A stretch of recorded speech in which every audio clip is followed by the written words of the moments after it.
வணக்கம், welcome to hello தமிழா. இந்த வீடியோல ஒரு பேட்டரி எப்படி ஃபங்க்ஷன் ஆகுது, அந்த பேட்டரியில என்னென்ன பார்ட்ஸ் இருக்கு, அந்த பேட்டரி நம்ம டூ வீலர்ல எப்படி யூஸ் பண்றோம் அப்படிங்கிறது தான் பார்க்க போறோம்.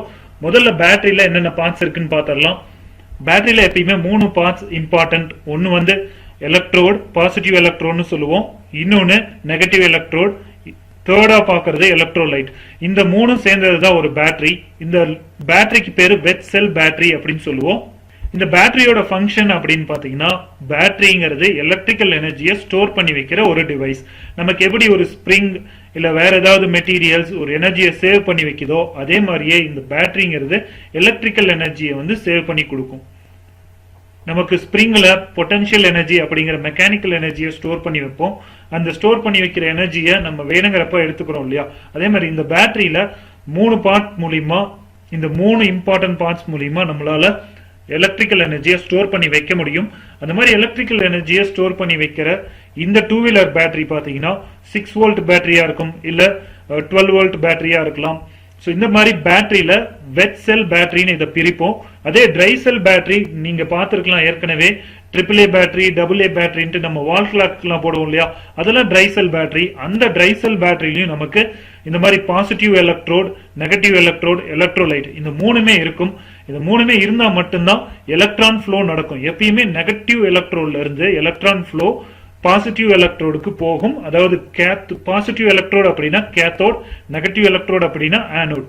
ஆனோட்ல இருந்து கேத்தோடுக்கு அந்த எலக்ட்ரான்ஸ் மூவ் ஆகும். அப்படி மூவ் ஆகும் போது என்ன ஆகும்னா, இந்த லோடை எங்கேயாச்சும் அந்த ஒயர்ல கனெக்ட் பண்ணீங்கன்னா, லைட்டுங்கிறது ஒரு லோடு, மோட்டாருங்கிறது ஒரு லோடு, அந்த மாதிரி வேரியஸ் லோடு இருக்கு. இந்த லோடை நீங்க கனெக்ட் பண்ணீங்கன்னா லைட் எரிய ஆரம்பிக்கும், இல்ல மோட்டார் ரன் ஆக ஆரம்பிக்கும்.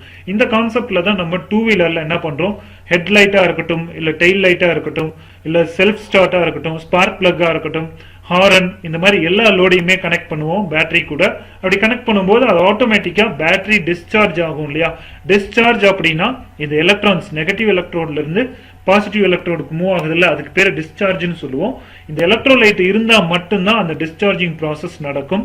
அது ஏன் நடக்குது அப்படின்னா, சப்போஸ் நம்ம டூ வீலர்ல எப்பயுமே எலக்ட்ரோலைட்டா ஹைட்ரஜன் சல்பைட் இல்ல வாட்டர் இந்த 2 மிக்ஸ் ஆகி இருக்கும். அதே மாதிரி பாசிட்டிவ் எலக்ட்ரோடா நமக்கு லெட் ஆக்சைடு இருக்கும், நெகட்டிவ் எலக்ட்ரோடா லெட் இருக்கும். ஸோ நம்ம மேக்சிமம் லெட் ஆசிட் பேட்டரி தான் யூஸ் பண்ணுவோம். ஸோ இப்போ இதுல என்ன ஆகுது அப்படின்னா, ஆக்சிடேஷன், ரிடக்ஷன் அப்படின்னு 2 ப்ராசஸ் சொல்லுவோம் கெமிக்கலா. ஆக்சிடேஷன் அப்படின்னா இந்த எலக்ட்ரான்ஸ் வந்து நெகட்டிவ்ல இருந்து ஆனோட்ல இருந்து கேத்தோடுக்கு மூவ் ஆகிறதுக்கு பேர் ஆக்சிடேஷன் சொல்லுவோம். ரிடக்ஷன் அப்படின்னா இந்த ரிடக்ஷன் இந்த மூவ் ஆகும்போது என்ன ஆகும்னா, இந்த நெகட்டிவ்ல இருந்து பாசிட்டிவ்க்கு எலக்ட்ரான் மூவ் ஆகுது இல்லையா, அப்படி மூவ் ஆகும்போது இந்த இடத்துல இந்த சல்பூரிக் ஆசிட் நம்ம இந்த இடத்துல யூஸ் பண்ணியிருக்கோம். இந்த சல்பூரிக் ஆசிட் இருக்க இடத்துல லெட் சல்பேட்டா மாறும். இந்த லெட் சல்பேட் மறுபடியும் ரிடக்ஷன் ஆகி இந்த எலக்ட்ரோடுக்கே போகுது இல்லையா, அதுக்கு பேரு ரிடக்ஷன் சொல்லுவோம். ஒன்ஸ் ஒரு பேட்டரி ஃபுல்லி சார்ஜ் அப்படின்னு சொல்றோம் அப்படின்னா, அந்த நெகட்டிவ் எலக்ட்ரோடுக்கு இல்லையா, அதுல ஃபுல் அண்ட் ஃபுல் எலக்ட்ரான்ஸ் இருக்கும். அந்த எலக்ட்ரான்ஸ் வந்து டிஸ்சார்ஜ் ஆக எப்ப ஆரம்பிக்குது அப்படின்னா, இந்த லெட்ல இருந்து டைரக்டா இங்கிருந்து இங்க வர ஆரம்பிக்கும். இந்த லெட்ல இருந்து எலக்ட்ரான்ஸ், அதாவது ஆனோட்ல இருந்து எலக்ட்ரான்ஸ் வந்து கேத்தோடுக்கு பாஸ் ஆக ஆரம்பிக்கும். அந்த டைம்ல தான் நமக்கு எனர்ஜிஸ் ஃபார்ம் ஆகுது. அந்த எனர்ஜி அதுல தான் நடுவில் கொண்டு போய் லைட்டையோ மோட்டரையோ நம்ம கனெக்ட் பண்ணிக்கிறோம். இந்த மாதிரி ஃபுல்லா டிஸ்சார்ஜ் ஆன உடனே டைல்யூட்டட் எலக்ட்ரோடா இருக்கும், எலக்ட்ரோலைட்டா இருக்கும். இந்த எலக்ட்ரோலைட் மறுபடியும் நம்ம இந்த பேட்டரியை கொண்டு போய் ஃபுல்லா டிஸ்சார்ஜ் ஆன பேட்டரியை கொண்டு போய் நம்ம எலக்ட்ரிக் கரண்ட்ல சார்ஜ் பண்ணோம்னா, திரும்ப இது இந்த டைல்யூட்டட் வந்து H2SO4 மாறிடும். அப்படி மாறும்போது ஃபுல்லி சார்ஜ் பேட்டரியா வந்துடும். ஸோ இதுதான் கான்செப்ட். இந்த கான்செப்டை யூஸ் பண்ணி தான் பேட்டரி ரன் ஆகுது. இதே மாதிரி கான்செப்ட் இந்த பேட்டரி எப்படி நமக்கு எலக்ட்ரிக்கல் எனர்ஜி ஸ்டோர் பண்ணி வைக்குதோ, அதே மாதிரி தான் ஸ்ப்ரிங் வந்து நமக்கு பொட்டன்ஷியல் எனர்ஜியை ஸ்டோர் பண்ணி வைக்கும்.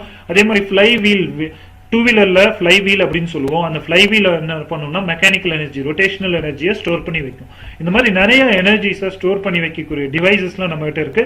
ஆனா இந்த பேட்டரி அப்படிங்கிறது 2 விதமா பிரிப்போம். ஒன்னு வந்து வெட் செல் பேட்டரியா பிரிப்போம், இன்னொன்னு வந்து ட்ரை செல் பேட்டரியா பிரிப்போம். நம்ம ட்ரை செல் பேட்டரிலாம் பாத்தீங்கன்னா நம்ம மொபைல் போன்ஸ்ல லித்தியம் அயன் பேட்டரின்னு சொல்றோம் இல்லையா, அந்த பேட்டரிஸ் எல்லாம் வச்சிருப்போம். ஸோ இந்த பேட்டரிஸ் எல்லாமே நம்மளோட டெவலப்மெண்ட்டுக்கு ரொம்பவே யூஸ்ஃபுல்லா இருக்குன்னு சொல்லலாம்.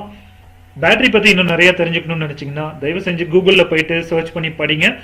நிறைய அனிமேட்டட் வீடியோஸ்லாம் இருக்கும். அந்த அனிமேட்டட் வீடியோஸ்லாம் எடுத்து பார்த்தீங்கன்னா ஈஸியா கான்செப்ட் என்னன்னு புரிஞ்சுக்கலாம். ஸோ இதுல இந்த அனிமேட்டட் வீடியோஸ்ல நான் காமிச்சிருக்கேன், இந்த எலக்ட்ரான்ஸ் வந்து பாஸ் ஆகிற மாதிரி ஆனோட்ல இருந்து கேத்தோடுக்கு மூவ் ஆகுது அந்த எலக்ட்ரோலைட் இருக்கிறதுனால. ஸோ இந்த வீடியோ மூலியமா நீங்களாம் ஓரளவு கிளியர் ஆயிருக்கும்னு நினைக்கிறேன். இன்னும் இருக்கக்கூடிய டவுட் எல்லாமே நீங்களா சர்ச் பண்ணி படிக்க ஆரம்பிச்சீங்கன்னா ஈஸியா உங்களுக்கு அண்டர்ஸ்டாண்ட் ஆகும். ஸோ ஒரு ஆரோக்கியமான தலைமுறையை நாம உருவாக்கணும். உங்களுக்கு தெரிஞ்சதை மற்றவங்களுக்கு சொல்லிக் கொடுங்க. ஏதோ எனக்கு தெரிஞ்சதை நான் சொல்லிக் கொடுத்துருக்கேன். இதுல ஏதாவது நான் விட்டுருந்தா கீழே கமெண்ட் பாக்ஸ்ல பிளேஸ் பண்ணுங்க கமெண்டா. இல்ல வேற ஏதாவது டெக்னிக்கல் டேர்ம்ஸ் பத்தி டிஸ்கஸ் பண்ணணும்னாலும் கமெண்ட்ல பிளேஸ் பண்ணுங்க. கண்டிப்பா அதை நம்ம டிஸ்கஸ் பண்ணலாம். உங்களுக்கு இந்த வீடியோ பிடிச்சிருந்தா ஒரு லைக் கொடுங்க. மறக்காம நம்ம ஹலோ தமிழா சேனலை சப்ஸ்கிரைப் பண்ணுங்க. நன்றி, வணக்கம். மீண்டும் அடுத்த வீடியோல பார்க்கலாம். வந்தே மாதரம். ஜெய் ஹிந்த்.